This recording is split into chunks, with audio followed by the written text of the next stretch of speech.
welcome back to the channel. My name is Shannon with smartcruiser.com, your source for all things cruising. We're here today to bring to you 10 tips for preparing and planning for your next cruise to Alaska. When I went on my Alaska cruise last year, it was one of the best vacations I have ever had. So you are already on track right now watching this video to have an incredible trip to the last frontier inside the United States. The Alaska cruise is going to be so much fun. So let's go ahead and dive into those 10 tips I have for your Alaska cruise, and stick around for the final two because they're going to be the best ones and they progressively get better as we go along. Let's go.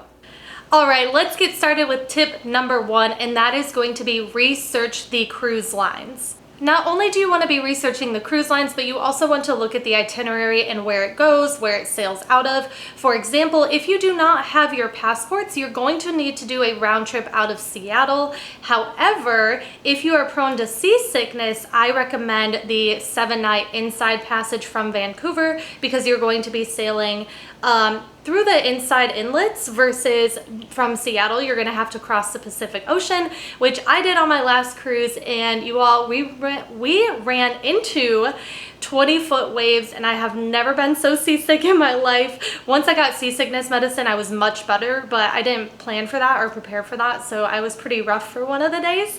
But other than that, it was absolutely incredible. Now, another thing you're going to want to consider is if you want to see Glacier Bay National Park, because this is one of the most beautiful national parks you can see in the United States National Park System.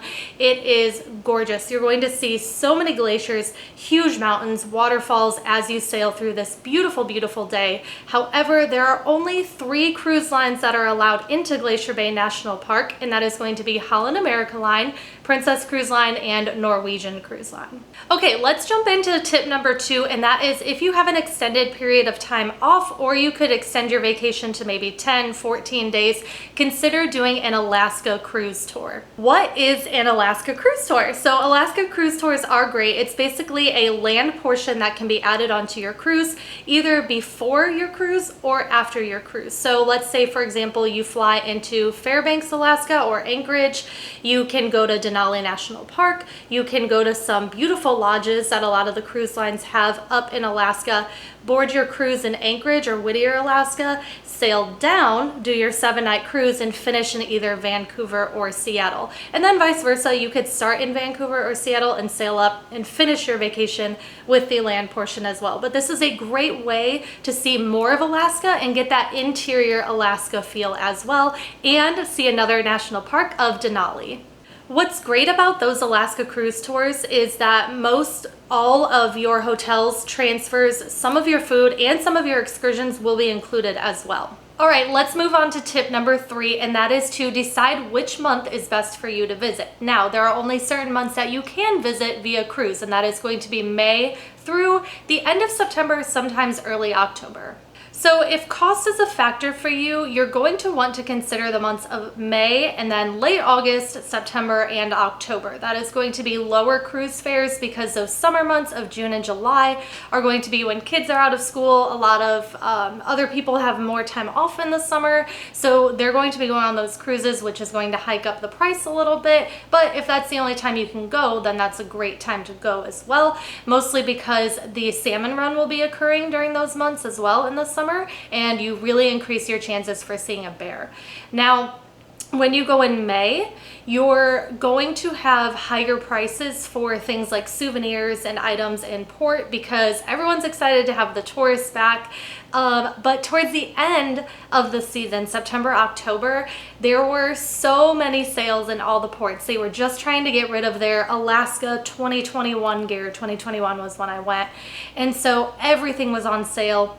They were having tons of souvenir discounts. So if that's something important to you, or you would like to do shopping on your cruise, then consider going in those later months. But you're also going to have more rainy and stormy weather in those later months as well, which I went at the very end of September, and that's when I got caught in that storm with the 20-foot waves. But I was fine, and we got good deals on souvenirs. Okay, moving on to tip number 4. This is very important. I do not want you to go to Alaska without cruise or trip insurance. This is so important in case one of you gets sick on board, in case your cruise cancels, in case you miss your flight.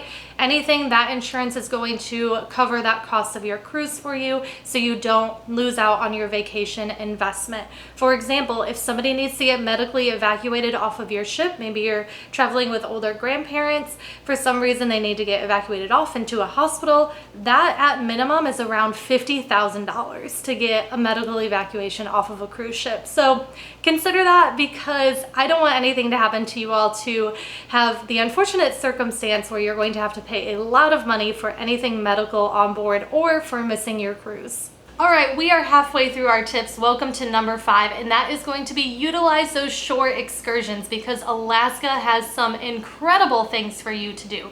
You can kayak up to a glacier, you can go hiking, you can do a city walk with some local guides, you can do a salmon bake, you can go fishing. There is seriously something for everyone. You can go into the Yukon of Canada in a Jeep. I mean, the options are endless. So don't go on board saying, oh, I'm just gonna wing it and see what I can do. No, plan out some fun excursions and really get to know Alaska. All right, cruise tip number 6 for Alaska is a balcony is worth the upgrade. If you are considering whether or not maybe you want an interior or ocean view and you're like, should I spend the extra money to get a balcony on board? I promise you it is worth it. From my balcony, especially when we were sailing through Glacier Bay National Park, it was so nice to be able to just relax and watch all the beautiful landscape go by on my private balcony, have some coffee, have mimosas, have anything I wanted. I could order breakfast to my cabin and eat it out there, which I did plenty of times. And I would say I probably saw at least 30 different whales from my balcony alone. So when I'm just sitting out there in the morning having coffee for an hour on my balcony, I would see humpback whales jumping, I would see killer whales going by the ship. It was incredible and something I will literally never forget for my Alaska cruise, because that was a highlight of the cruise for me. This also kind of leads me to a secret bonus tip. I personally don't do any whale watching tours on my cruise to Alaska because you're going to see so many from the ship itself. Just make sure you dedicate your time on board to when you're sailing to finding a balcony, relaxing, watching the ocean for a few hours, just having a drink, having some food, and you're going to see so many whales. And what's great is the captain will always come on board depending on what cruise line you're on. I was on Holland America Line, and they announced where every single whale was in the ocean, which was incredible for us because, like I said, I wouldn't have wasted money on a whale watching tour because I saw so many from the ship, and many of them were breaching. We saw them jump out of the water and smash down. So it was incredible. I promise you a balcony is worth spending that extra money on. Alaska cruise tip number 7. This is going to be make sure you are packing the right items. Now, I actually have a full Alaska Amazon packing list in the description below, as well as I already filmed an Alaska packing video, so you can go check that out. But be sure you are preparing for all types of climate. You want stuff for cold, you want stuff for rainy and cold, for rainy and warm, and you want stuff for warm. So be sure to go check that video out, or like I said, use the links below to check out my Alaska packing list, as well as you want binoculars to see all the wildlife you're going to view and so much more. So just go check out those lists and you will be fully prepared for your cruise to Alaska.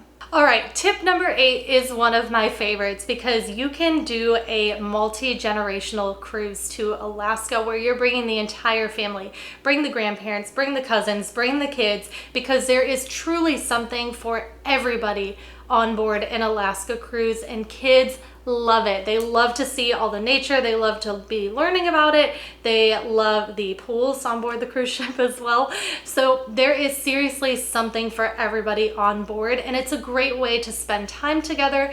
And when you book with a certain number of people, you can also even sometimes get a discount on board because you're booking 3, 4, 5, 6 cabins and you're bringing the entire family along, and you might also get some extra amenities. So highly recommend doing an Alaska cruise with your family. I am actually doing this next year as well. It's going to be my grandparents, my cousins, my aunt, my brother and sister, my mom, my boyfriend. There's just tons of us going on this Alaska cruise because my mom and I had such an amazing time on it when we went last year that we wanted to have that amazing time with our family and friends as well. So we are very excited for that. So I highly recommend making your Alaska cruise a multi-generation cruise. Okay, welcome to the final 2 tips for preparing and planning your cruise to Alaska. Number 9, be sure to at least fly in 1 day early for your cruise, please, so you do not miss it, because there are so many people who have flight issues, flight cancellations, delays that end up missing the cruise. It happens every single cruise that goes. So do not be that person that it happens to. Or if you're going to risk that, be sure to get that cruise insurance, definitely then, so that way you do not miss your cruise. So, and it's great to arrive a day early. You kind of get settled in, you get regrouped, you get ready, and then you can be one of the first people on board the cruise ship the next day. So please arrive at least 1 day early, check out the destination, relax, get ready to board your cruise the next day. Now on the way back, it doesn't matter as much. I typically do book my flights for around 1, 2, 3 o'clock on the same day the cruise gets back, because you know the cruise is gonna get back. So that time is okay, but be sure to at least come in a day early. All right, and my final tip for Alaska, number 10, is to use smartcruiser.com to plan your trip. We are always going to have either price matches or lower than what you find on a cruise line site itself, as well as we're going to throw in additional onboard credit for you all as a thank you for booking with us. We're even going to give you free upgrades on board. And plus, there could always be some little extras we like to throw in as well. But smartcruiser.com, #1 cruise booking site right now, so be sure to head there in order to plan your next trip. You can also give us a call at this number here that I will put on the screen, and we will gladly help walk you through your entire Alaska cruise vacation planning process. All right, well, thank you for staying tuned in for us to bring you our 10 best cruise tips for planning your Alaska trip. If you are new here, please be sure to hit that subscribe button. We are constantly uploading new videos of cruise ship tours, cabin tours, tips, packing videos, so much more to help you prepare for anything cruising. Also, if you aren't already, be sure to give us a follow on both Instagram and TikTok for even more exclusive content. And until next time, guys, we'll see ya.